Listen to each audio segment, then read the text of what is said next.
Sir ఏంటి sir మీ రాజకీయ జీవితం గురించి నేపథ్యం ఎలా ప్రారంభమైంది? అక్కడి నుంచి స్టార్ట్ చేద్దాం. చాలామందికి తెలియాల్సిన అవసరం ఉంది. ఎక్కడి నుంచి మీ రాజకీయ అరంగేట్రం జరిగిందంటే ఏం చెప్తారు? సార్ మా కుటుంబం అంతా కూడా మొట్టమొదటి నుంచి కూడా వ్యాపార రంగం తప్ప ఎక్కడ రాజకీయ రంగంలో ఎక్కడ కూడా ఎప్పుడు కూడా పోటీ చేసిన పరిస్థితి కానీ జనరల్‌గా వైశ్య కమ్యూనిటీ అంటేనే బిజినెస్ ఎక్కువ. దాంట్లో ఉండేవాళ్ళం. అనుకోకుండా ప్రజారాజ్యం పార్టీ పెట్టడం, దాంట్లో చిరంజీవి గారు నాకు అవకాశం కల్పించడం, గెలిచిన 18 మందిలో కూడా మా పశ్చిమ నియోజకవర్గ ప్రజలు నన్ను గెలిపించడం, ఆ రోజు నుంచి నా రాజకీయ జీవితం స్టార్ట్ అయింది వాస్తవంగా. ఆ రోజు 2009లో అప్పటి నుంచి ఇప్పటి వరకు కూడా నిరంతరం కూడా ప్రజల మధ్యలోనే ఉంటూ అధికారం ఉన్నప్పుడు ప్రజలకి సేవ చేసేవాళ్ళం. ఇప్పుడు అధికారం లేనప్పుడు ప్రజల కోసం పోరాటం చేయడానికి కంప్లీట్గా మా జీవితంతో పనిచేస్తుంది. ముఖ్యంగా చెప్పాలంటే నాకు రాజకీయంగా జీవితం ఇచ్చిన చిరంజీవి గారు అయితే పునర్జీవితం ఇచ్చింది జగన్మోహన్ రెడ్డి గారు. ఎందుకంటే 2019 ఫస్ట్ మొట్టమొదటి క్యాబినెట్లో నాకు దేవాదాయ శాఖ మంత్రిగా ఇచ్చారు. వారు కూడా చాలా చక్కగా నాకు పార్టీలో అన్ని రకాలుగా కూడా మంచి పొజిషన్లు ఇవ్వడం కానివ్వండి, అదేవిధంగా ఎప్పటికప్పుడు నా గురించి మంచి చెడులు మాట్లాడడం కానివ్వండి, ఇవన్నీ కూడా జగన్మోహన్ రెడ్డి గారు దగ్గరుండి ఆయన మమ్మల్ని నడిపిస్తున్నందుకు ఎప్పుడు కూడా జగన్మోహన్ రెడ్డి గారికి నేను రుణపడి ఉంటాను మాత్రం మీ ద్వారా తెలియపరచుకుంటున్నాను. మీ ఫ్యామిలీ నేపథ్యం ఏంటి సార్? అంతా మా ఫాదర్ కానీ మా బ్రదర్స్ కానీ అందరూ కూడా వ్యాపార కుటుంబం నుంచి ఏ వచ్చాము. బిజినెస్ చేసేవారు? అంటే ట్రేడింగ్స్, C&Fs, కన్స్ట్రక్షన్స్ అని చెప్పని వివిధ రకాల ఉండేది. మా బావగారు ఉండేవాళ్ళు, మా తమ్ముడు, మా అన్నయ్య అందరం జాయింట్గానే వ్యాపారాలు చేస్తాం. ఎప్పుడైతే నేను 2009 నుంచి ప్రజా జీవితానికి వచ్చానో అప్పటి నుంచి నేను మాత్రం వ్యాపారాలకి చాలా దూరంగా ఉంటున్నాను. అంతా మా కుటుంబ సభ్యులు చూసుకుంటారు. ఆ రోజు నుంచి ఈ రోజు వరకు కూడా ప్రజల మధ్యలోనే గడపడం అనేది నాకు ఒక మంచి కార్యక్రమంలాగా ముందుకెళ్తాను నేనైతే. 2000 విజయవాడ వెస్ట్ అంటే జనరల్‌గా అది ముస్లిం ప్రాబల్యం ఎక్కువగా ఉన్నటువంటి నియోజకవర్గం విజయవాడలో. అటువంటి అంతకుముందు కూడా ముస్లిం ఎమ్మెల్యేలే చాలామంది నెగ్గినటువంటి పరిస్థితి మీ తర్వాత కూడా. మరి 2009లో ముస్లిం క్యాండిడేట్‌ని కాదని మీరెలా నెగ్గారు? అంటే ఏం చెప్తారు? అంటే ఇప్పుడు అక్కడ ముస్లిమా, హిందువా అనేది తారతమ్యాలు తక్కువ ఉంటాయి. మా విజయవాడ పశ్చిమ నియోజకవర్గంలో అందరం కలిసి కట్టుకుని ఉంటాం వాస్తవంగా అయితే కనుక. జనరల్గా మా ఇల్లు కూడా దగ్గర ముస్లిం కమ్యూనిటీలు అన్నీ మా చుట్టుపక్కలనే ఉంటాయి. అదేవిధంగా నేను ఎప్పుడైతే బిజినెస్ కమ్యూనిటీలో ఉంటానో ఆల్మోస్ట్ అన్నింటినీ అందరినీ కలుపుకొని వెళ్ళాలని చెప్పి ఒక తత్వం ఉన్న వ్యక్తి నేను. ఓకే.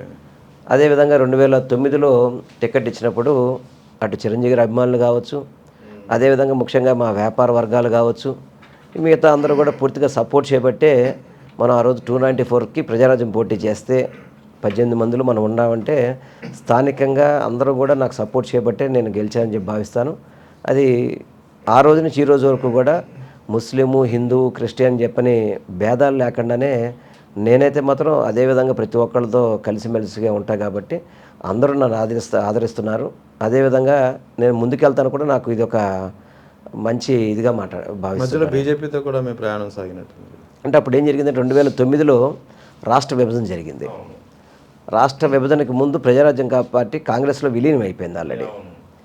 ఏదైతే కాంగ్రెస్ పార్టీ ఈ రాష్ట్రాన్ని, ఆంధ్ర రాష్ట్రాన్ని, తెలంగాణని విభజించినప్పుడు ఆంధ్ర రాష్ట్రాన్ని ఏ విధంగా అవమానించిందో మనందరం కూడా చూస్తున్నారు. దాని మీద రాష్ట్రంలో ఆంధ్ర రాష్ట్రంలో కాంగ్రెస్ పార్టీ అంటే ప్రతి ఒక్కరికి కూడా ఆవేదన చెందిన పరిస్థితి. ఎందుకంటే ఎక్కడ కూడా ఆంధ్ర రాష్ట్రం నుంచి ఏం చేయాలని చెప్పి ఆలోచన చేయకుండా కావచ్చు, సమైక్యాంధ్రగా ఉండాలన్నప్పుడు ఏ విధంగా వీళ్ళని మనం కన్విన్స్ చేయాలని చెప్పి అటువంటి కార్యక్రమం కాంగ్రెస్ పార్టీ చేయలేకపోవడంతో మనం ఇంకా కాంగ్రెస్లో పోటీ చేయాలని చెప్పని మనం భావన కూడా నాకు లేదు వాస్తవం చెప్పాలంటే. ఆ తరుణంలో నాకు బీజేపీ నుంచి మీరు నా దగ్గర కంటెస్ట్ చేయమని చెప్పి అన్నారు ఆ రోజు 14లో. అడిగినప్పుడు నేను కూడా వాళ్ళకి సుముఖంగా చెప్పి వెంటనే పార్టీలో జాయిన్ అవ్వడం, నా విజయవాడ పశ్చిమ నియోజకవర్గం టికెట్ కేటాయించడం, వాళ్ళు స్వల్ప మెజారిటీతో నేను ఓడిపోవడం జరిగింది దాంట్లో 2014లో. 14 ఓటమికి కారణాలు ఏంటంటే ఏం చెప్తారు? అంటే ఒకటేమో డైరెక్ట్గా భారతీయ జనతా పార్టీ డైరెక్ట్గా విజయవాడ పశ్చిమంలో ఎప్పుడు కూడా తక్కువ ఓట్లు ఉన్న పార్టీ అది. ఎగ్జాక్ట్లీ. దాదాపు ప్రతి ఎలక్షన్స్లో 3000 వస్తే హయ్యెస్ట్ దానికి భారతీయ జనతా పార్టీకి. అటువంటి భారతీయ జనతా పార్టీతో నేను దాంట్లో పోటీ చేయడం జరిగింది. దాంట్లో ఏం జరిగింది, 2014 వరకు నేను కాంగ్రెస్ పార్టీ అంటే PRP విలీనం అయిన తర్వాత కాంగ్రెస్ ఎమ్మెల్యేగా ఉన్నప్పుడు తెలుగుదేశం పార్టీ నాయకులు ఎవరు కూడా నాకు సపోర్ట్ చేయలేదు 2014లో. చేయలేదా? తెలుగుదేశం కానీ జనసేన కానీ? జనసేన బయట నుంచి జనసేన మద్దతు ఇచ్చింది కదా. జనసేన అప్పటికేం పెద్ద క్యాడర్ ఏం లేదు కానీ క్యాడర్ లేదు కానీ పవన్ కళ్యాణ్ తిరిగారు కదా ప్రతి పెద్దగా campaign. క్యాడర్ లేదు. తెలుగుదేశం వాళ్ళైతే మాత్రం పెద్దగా నాకు సహకరించిన పరిస్థితి లేదు. దాని మీద కొంచెం నేను పోరాటం చేయాల్సి వచ్చింది. చేసినప్పుడు గెలుపు అంచుల దాకా వెళ్ళడం కూడా జరిగింది. కానీ దురదృష్టవశాత్తు మనం ఆ రోజు ఓటమి చెందినప్పుడు ఇక తక్కువ మెజార్టీతో ఓడిపోయాము. ఆ ఓటమిని కూడా స్వీకరించి ముందుకు వెళ్ళాను నేను. వెళ్ళినప్పుడు ఏం జరిగిందంటే అప్పుడు మన వైఎస్ఆర్ కాంగ్రెస్ పార్టీ తరఫున జల్లిఖాన్ గారు గెలిచారు అక్కడ. అవును. గెలిచి వారు తెలుగుదేశం పార్టీలోకి జాయిన్ అయ్యారు వెళ్ళి. అవును. అది కూడా అనైతికం కదా వాస్తవంగా. ఆ రోజు నేను బీజేపీ నుంచి ఇప్పుడు చంద్రబాబు నాయుడు అదే తెలుగుదేశం పార్టీ ఎమ్మెల్యేలు ఓడిపోయిన చోట వైసీపీ వాళ్ళు తీసుకున్నప్పుడు 23 మందిని తీసుకున్నప్పుడు వాళ్ళందరిని కూర్చోపెట్టి వాళ్ళకి ఏదో విధంగా మీకు ఇలా చేస్తామని చెప్పడం జరిగింది. కానీ భారతీయ జనతా పార్టీని సంప్రదించకుండా అసలు భారతీయ జనతా పార్టీని ఆ రోజు గౌరవించిన పరిస్థితి లేదు. అటువంటి పరిస్థితుల్లో నేను భారతీయ జనతా పార్టీలో కొనసాగలేనని చెప్పని బయటికి రావడం, జగన్మోహన్ రెడ్డి గారు నన్ను ఆదరించడం, ఆ తర్వాత వెంటనే నేను అక్కడ పోటీ చేయడం 2019లో గెలవడం, ఇది నాకు జరిగింది. ఆ రోజు నుంచి ఈ రోజు వరకు కూడా జగన్మోహన్ రెడ్డి గారు చాలా అండగా తోడుగా ఉన్నారు. అన్ని విధాలు కూడా నాకు సపోర్ట్ చేస్తూ ముందుకు తీసుకెళ్తున్నారు వారు.